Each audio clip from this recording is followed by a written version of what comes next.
All right, cool. So you found the right house, which is awesome.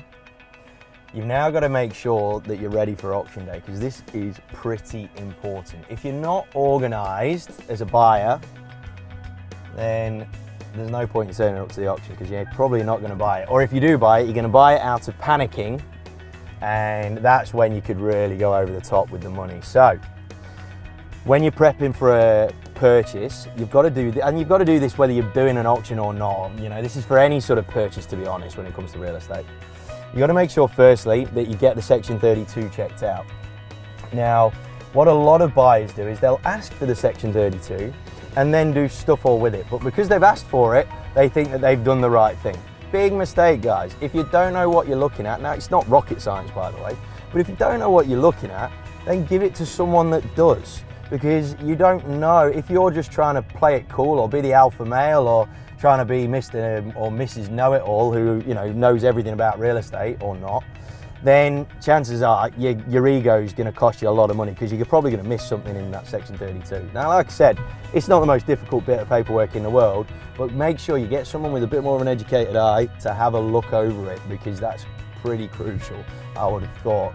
Now, the next thing is obviously finance. With an auction, under auction terms, it's going to be an unconditional contract of sale. So you've got to make sure that your finance is pre-prepped and organized. Now, if you are looking at borrowing money, so i.e. you haven't won the lottery, then what you need to make sure that you do is have a chat to your broker, and sometimes get a valuer to head out, presumably. That's probably what they'll want to do. Or if they're happy to do a desktop valuation based on your financial strength, cool, they'll do that. But if they need to send a valuer out, get onto it ASAP, because then what will happen is they'll send a valuer out, and yes, you'll have a ceiling on your budget, which is totally cool. That's absolutely fine. We've all got to work within our capacity. But at the same time, you're going to be able to bid at auction knowing full well that you've got full approval based on the valuation of that home. So you can bid freely up until that ceiling limit. Now, the other things that you need to think about, things like how you're going to get the deposit to the agent. Now, normally we call for a 10% deposit, and last time I checked, no one carries 10% worth of a property in their back pocket. So you either need to do a bank check, which again, nobody has anymore, or an electronic transfer, an EFT.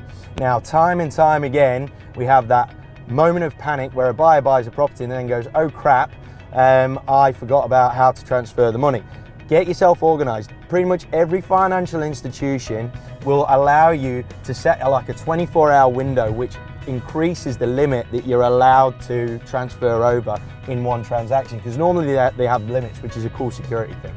But on auction day, it is way more easier for yourself to be able to transfer the whole amount in one go, instead of having to do 2 or 3 transactions on a Monday, Tuesday or whatever. And you can set that timer so it comes back down automatically, or as soon as you've done it, call your institution up and say, look, can we bring that back down now? And then your security's set and you're sweet and you're happy to go. So with that EFT, the limit that you set will be the 10% of your max budget. That's what it will be. And then if you do lower than that, then great. If you get it for less than what your max budget is, then good for you. But set it at the max limit so you're not faffing around with it on the Monday or the Tuesday. So they're the things you need to get prepped and organised. And another one, building inspection and a pest inspection. If you want to check all that out, if you're rubbish at DIY like me, get it checked out. Get a pre-purchase inspection done before the auction, and it will give you that total peace of mind that you're bidding on a solid home that you can rock and roll in for the rest of your lives, or whatever it is you decide to do.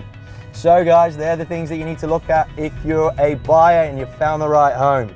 Any questions, give us a yell, but I reckon you'll be cool.